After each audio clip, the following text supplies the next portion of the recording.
आज हम एक नया टॉपिक पढ़ने जा रहे हैं, cell, the unit of life. Cell unit of life.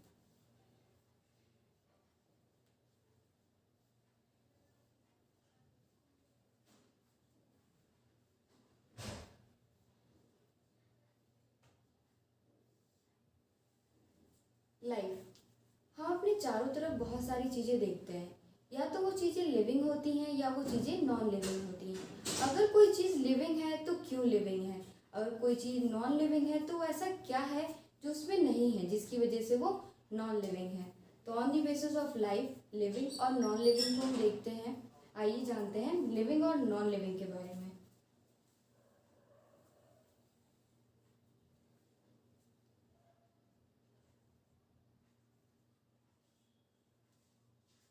Living,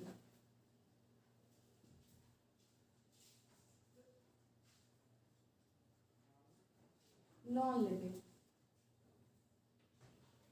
अगर कोई चीज़ लिविंग है तो हम ऐसा कहते हैं कि उसमें सेल प्रेजेंट है।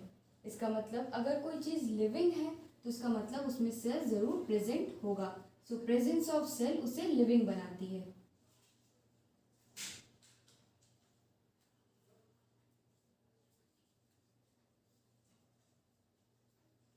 अगर कोई चीज़ नॉन लिविंग है इसका मतलब उसमें सेल प्रेजेंट नहीं है, एब्सेंस ऑफ सेल।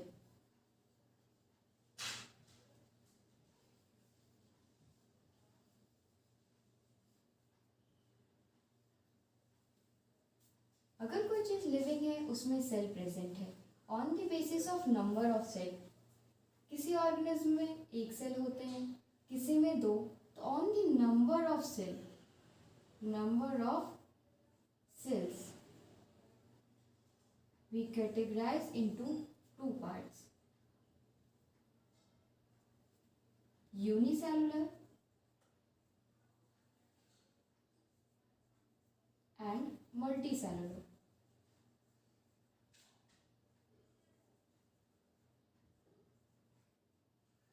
यूनिसेलुलर नाम से ही पता चल रहा है, uni means one, cellular means cell, जिसमें एक सेल प्रेजेंट हो।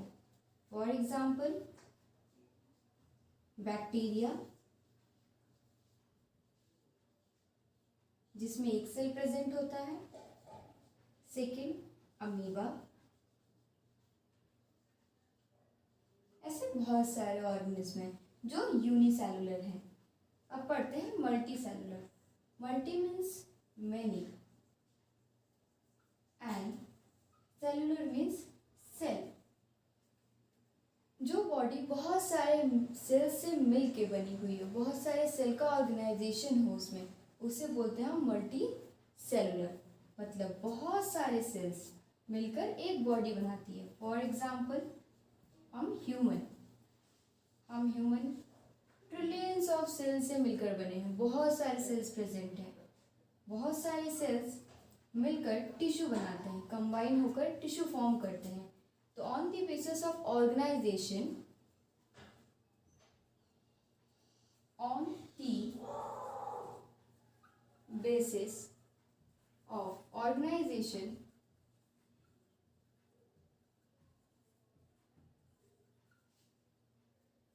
सेल जो है वो टिश्यू बनाते हैं। बहुत सारे सेल्स कंबाइन होकर, ऑर्गेनाइज्ड होकर टिश्यू बनाते हैं और बहुत सारे टिश्यूज मिलकर ऑर्गन बनाते हैं।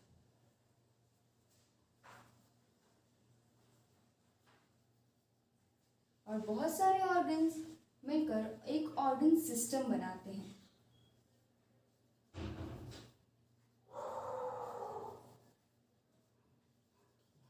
और फिर ये ऑर्गन सिस्टम हमारी पूरी बॉडी को बनाते हैं। इससे हमारा फिर बॉडी बन जाता है पूरा।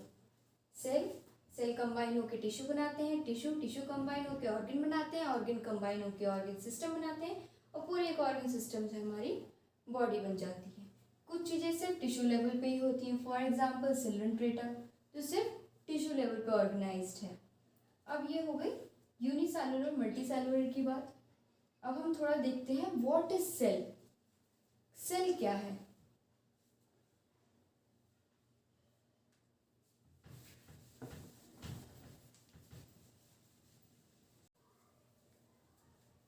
Now what is cell?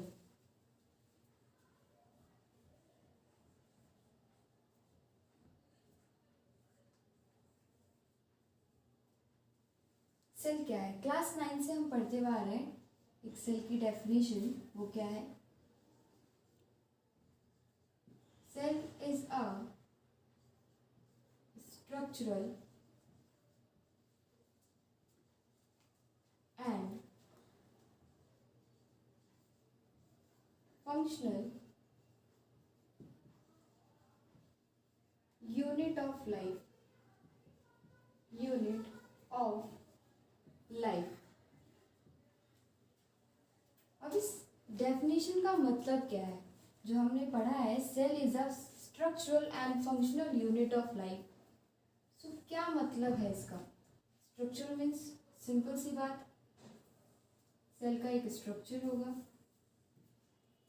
तो सेल का ये एक आउटर लेयर होती है जिसे हमने बोला सेल वॉल। अभी हम ना ही एनिमल सेल के बारे में पढ़ रहे हैं और ना ही हम प्लांट सेल के बारे में पढ़ रहे हैं। हम एक जनरल ओवरव्यू ले रहे हैं कि व्हाट इज सेल। सेल क्या होता है ना? एक इनर मेम्ब्रेन प्रेजेंट होती है जिसे हम बोलते हैं सेल मेम्ब्रेन। क्या बोलते हैं? Cell membrane.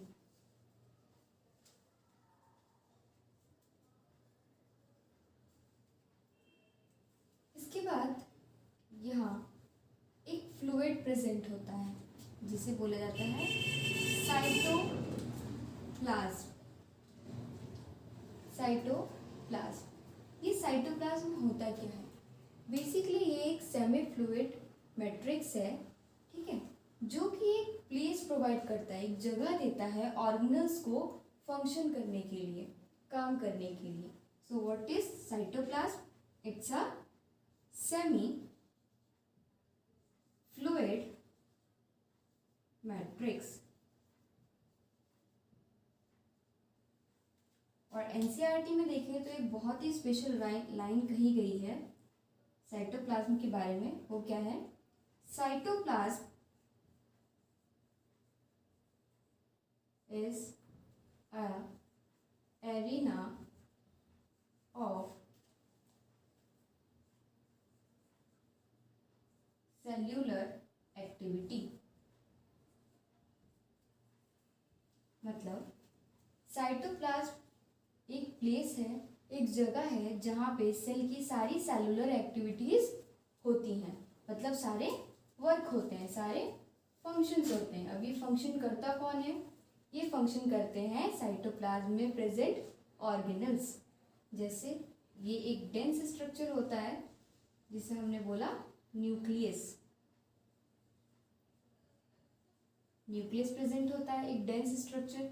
न्यूक्लियस से ही ऑर्गेनाइज्ड होते हैं ये ईआर, एंडोप्लाज्मिक रेटिकुलम। ये जो ईआर है, एंडोप्लाज्मिक रेटिकुलम, ये 2 टाइप्स के होते हैं, rough endoplasmic reticulum and smooth endoplasmic reticulum. Rough वाले पे सरफेस पे राइबोसोम्स प्रेजेंट होते हैं जिसकी वजह से उसे रफ एंडोप्लाज्मिक रेटिकुलम कहते हैं। स्मूथ वाले पे राइबोसोम्स एब्सेंट होते हैं इसलिए उसे स्मूथ एंडोप्लाज्मिक रेटिकुलम कहते हैं। ईआर से ही ऑरिजिनेट होता है इसी की जैसा सिमिलर दिखने वाला structure Golgi body. Golgi body से फिर बनते हैं लाइजोसोम्स। और भी बहुत सारे ऑर्गेनल्स प्रेजेंट होते हैं, फॉर एग्जाम्पल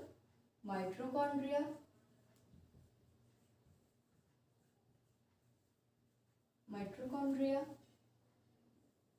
जो कि powerhouse of the cell है, एनर्जी यही जनरेट होती है। क्लोरोप्लास्ट जो कि प्लांट सेल में प्रेजेंट होता है। वैक्यूल जो ऑलमोस्ट 90% जो है अंदर सेल का एरिया कवर अप कर लेता है। तो ये कुछ ऑर्गेनल्स प्रेजेंट होते हैं। इन एक एक ऑर्गेनल्स को हम आगे चैप्टर में डिटेल में पढ़ने वाले हैं। अभी ये सिर्फ था ओवरव्यू कि व्हाट इज सेल, ये हमारा आंसर था सेल का कि व्हाट इज सेल, सेल क्या होता है। अब हम पढ़ने वाले हैं सेल की डिस्कवरी कैसे हुई, कैसे पता चला, फर्स्ट टाइम सेल किसने देखा, फर्स्ट टाइम सेल कैसा दिखा, इसके बारे में हम अब पढ़ने वाले हैं।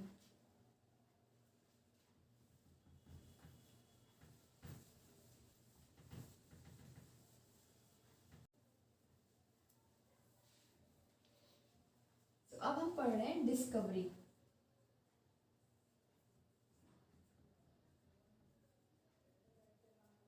सेल फर्स्ट टाइम किसने देखा, किसने डिस्कवर किया?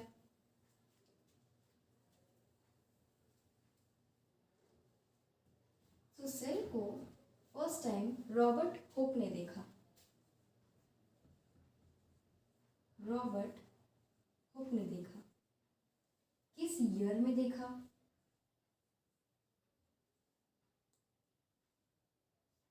1665। ना किस में देखा, किस में ऑब्जर्व किया? ऑब्जर्व इन प्लांट, प्लांट में देखा। प्लांट में भी कहाँ देखा? कॉर्क सेल में, कॉर्क सेल में देखा। और ये कॉर्क जो सेल है ये कहाँ प्रेजेंट थी? स्टेम के बार्क में प्रेजेंट थी। और इसका स्ट्रक्चर कैसा था? ये हो गया हमारा कॉर्क सेल एग्जाम्पल। कि देखा तो देखा कहाँ, स्ट्रक्चर कैसा था?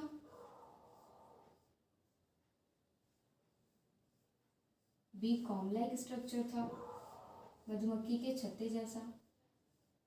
और ये जो सेल था वो लिविंग था या डेड सेल था? तो ये एक डेड सेल था।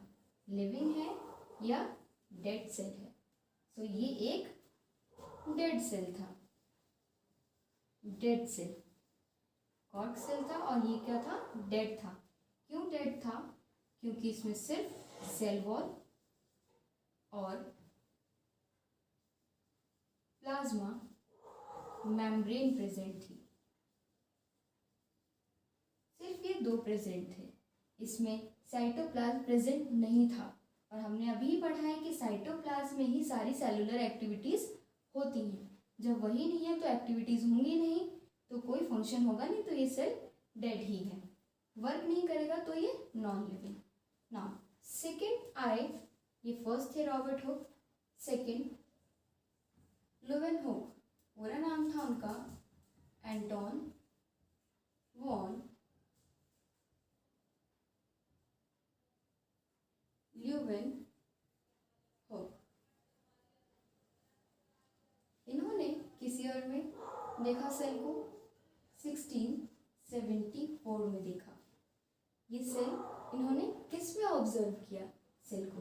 तो इन्होंने एक एल्गी में ऑब्जर्व किया। किस में? एल्गी में। और इस एल्गी का एग्जाम्पल क्या था? Example spirogyra. कौन सा एल्गी था वो? स्पाइरोगायरा।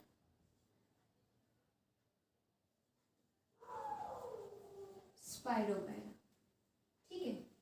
ये जो स्पाइरोगायरा था, ये जो सेल था स्पाइरोगायरा। तो एग्जाम्पल्स क्या था इसका एग्जाम्पल क्या है? स्पाइरोगायरा। और ये कैसा सेल था? लिविंग था या डेड सा? ये एक लिविंग सेल था। कैसा सेल था? ये एक लिविंग सेल था। उसके बाद एक साइंटिस्ट आए, रॉबर्ट ब्राउन। थर्ड साइंटिस्ट आए रॉबर्ट ब्राउन। इन्होंने सेल ऑब्जर्व किया एक 1831 में और बताया कि सेल के अंदर एक डेंस स्ट्रक्चर प्रेजेंट होता है जिसे हम न्यूक्लियस कहते हैं। क्या कहते हैं? न्यूक्लियस कहते हैं, ठीक है। और इन्होंने ये न्यूक्लियस जो है वो किस में पाया, किस में ऑब्जर्व किया? तो वो एक था प्लांट। कौन सा प्लांट था? ऑर्चिड। ऑर्चिड प्लांट में देखा कि एक सेल में एक डेंस सा स्ट्रक्चर है जिसे इन्होंने कहा कि ये एक न्यूक्लियस है। उसे डेंस स्ट्रक्चर को न्यूक्लियस का नाम दे दिया। तो ये थी हमारी डिस्कवरी। अब हम इसके बाद पढ़ने वाले हैं theories. What is the cell theory? Cell की कौन कौन सी थ्योरीज आई। ठीक है, तो चलिए पढ़ते हैं सेल थ्योरी के बारे में थोड़ा।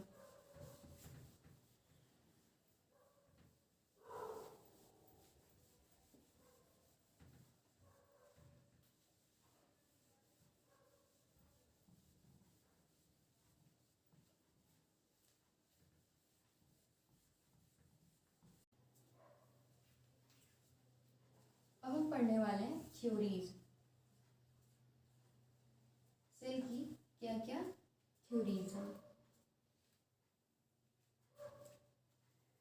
सेल की थ्योरी फर्स्ट टाइम दी थी एक साइंटिस्ट है, मैथिस स्केल्डन।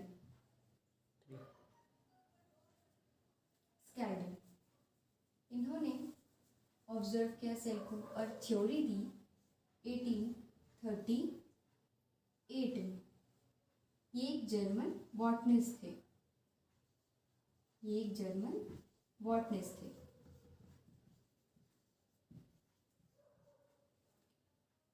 इन्होंने क्या बताया सेल के बारे में? इन्होंने बताया कि all cells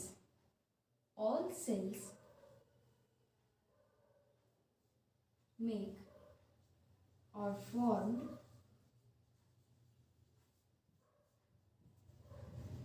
tissue। मतलब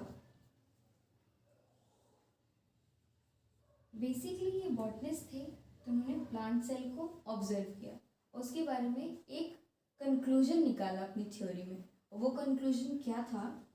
और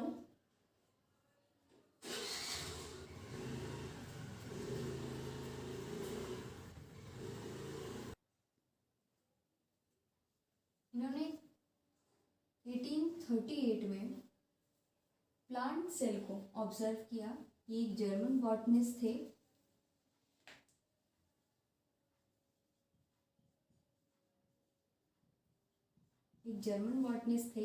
उन्होंने बेसिकली प्लांट सेल को ऑब्जर्व किया और फिर उन्होंने ये बताया कि all organism formed from cell and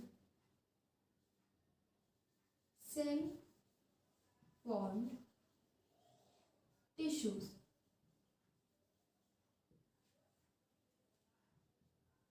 क्या बताया शेल्डन ने? All organism form from cell. हर एक ऑर्गेनिज्म जो है वो सेल से बना है और सेल जो है वो टिश्यू फॉर्म करते हैं। ये कहा था शेल्डन ने। उसके बाद एक दूसरे साइंटिस्ट आए, श्वान। पूरा नाम था थियोडोर शिवर।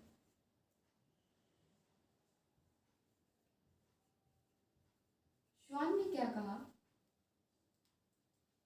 1839 में बेसिकली एक ब्रिटिश जूलॉजिस्ट थे।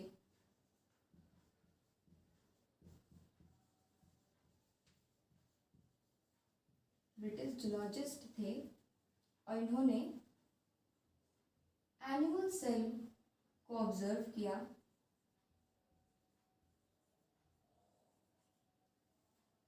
और बताया कि एनिमल सेल के चारों तरफ एक थिन बाउंड्री प्रेजेंट होती है। थिन मेम्ब्रेन होती है, थिन एक लेयर होती है, आप ऐसा कह सकते हैं, जिसे उन्होंने कहा प्लाज्मा मेम्ब्रेन।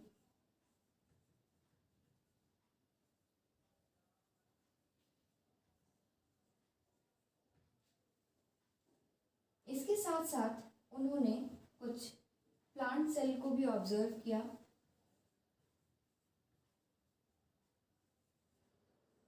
और उन्होंने बताया कि प्लांट सेल के चारों तरफ भी एक मेम्ब्रेन प्रेजेंट होती है, एक लेयर प्रेजेंट होती है, वो एक रिजिड लेयर होती है, रिजिड वॉल होती है, जिसे सेल वॉल कहा श्वान ने। तो इससे कंक्लूजन क्या निकला? श्वान ने कहा all organisms formed by cell and its product, all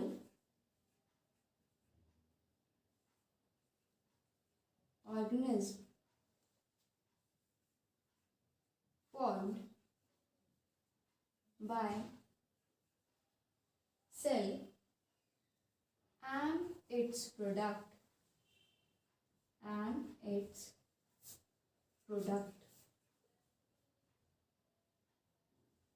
सारे ऑर्गेनिज्म, चाहे वो प्लांट हो चाहे वो एनिमल हो, सब सेल से मिलकर बने हैं और सेल के प्रोडक्ट से बने हैं। उसके बाद एक साइंटिस्ट आए,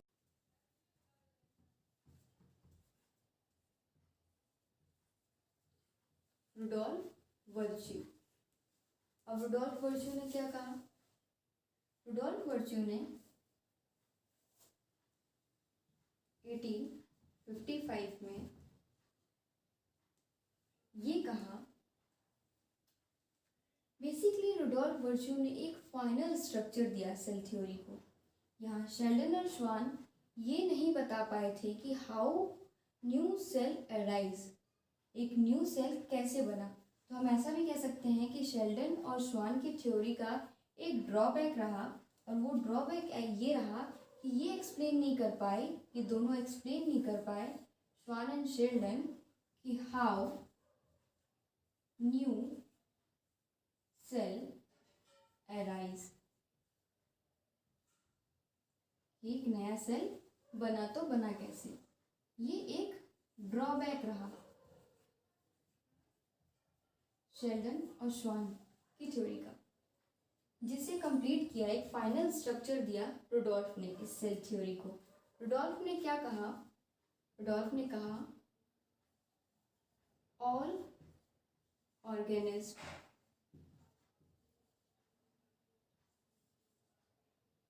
divide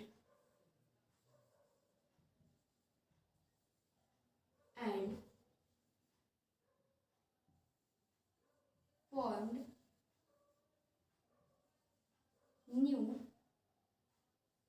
cell from pre-existing cell. Pre-existing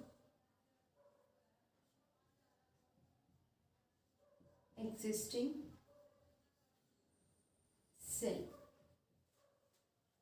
मतलब सारे ऑर्गेनिज्म जो हैं उनके जो सेल हैं वो डिवाइड होते हैं और डिवाइड होकर एक नया सेल बनाते हैं। ये कहा हमें रुडोल्फ ने।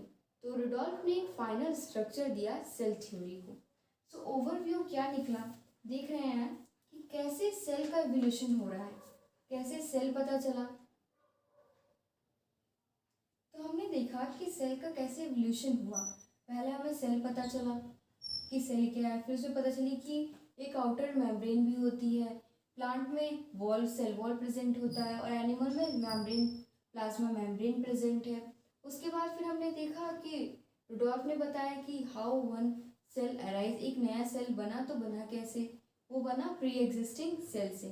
तो अभी तक इस थ्योरी का, सेल थ्योरी का क्या कंक्लूजन रहा, जो आज हम टाइम पे पढ़ते हैं, आज के टाइम पे, उसे हम देख लेते हैं क्या कंक्लूजन रही इन सेल थ्योरीज का।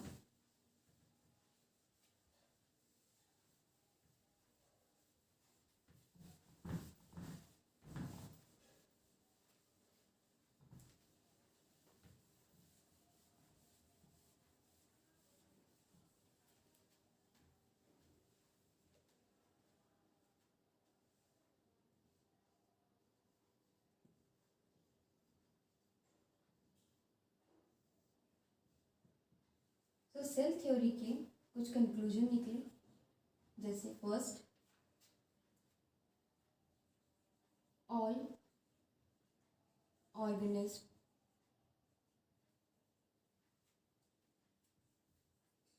formed from cell and its product.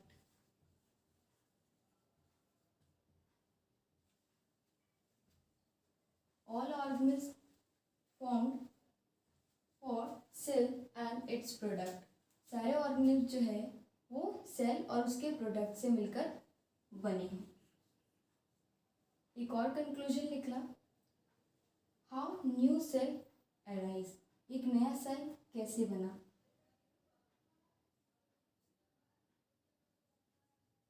New cell arise from pre-existing cell by division. Cell में डिवीजन हुआ और उसने एक नया सेल फॉर्म कर दिया। फॉर एग्जाम्पल, एक एग्जाम्पल ले लेते हैं हम यहाँ पर, अमीबा का एग्जाम्पल ले लेते हैं। It's amoeba. अमीबा में डिवीजन हुआ। अमीबा कैसा है? एक यूनिसेलुलर है, यूनिसेलुलर सेल है।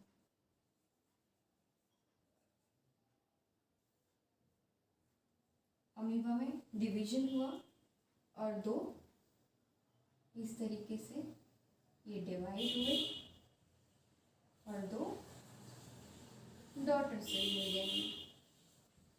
इस तरीके से हमें दो डॉटर सेल मिल गए। तो ये हमारा न्यू सेल अराइज हो गई। यहाँ पे न्यू सेल्स बन गए। तो कैसे? पुराने सेल से एक नया सेल बना, प्री एग्जिस्टिंग। सो ये थी हमारी सेल थ्योरी के बारे में। आज हमने क्या क्या पढ़ा? आज हमने पढ़ा सेल के बारे में, व्हाट इज सेल, एक बेसिक इंट्रोडक्शन पढ़ा सेल के बारे में। उसके बाद हमने पढ़ी सेल की कुछ डिस्कवरीज, कि सेल की डिस्कवरी कैसे हुई, कब हुई। उसके बाद हमने पढ़ा सेल की थ्योरीज के बारे में। अब इसके बाद हम नेक्स्ट वीडियो में पढ़ने वाले हैं सेल के शेप्स एंड साइजेस के बारे में, जो कि डिफरेंट है। उसके बाद हम पढ़ेंगे प्रोकैरियोटिक एंड यूकैरियोटिक, मतलब सेल कितने टाइप के होते हैं, prokaryotic cells and eukaryotic cells.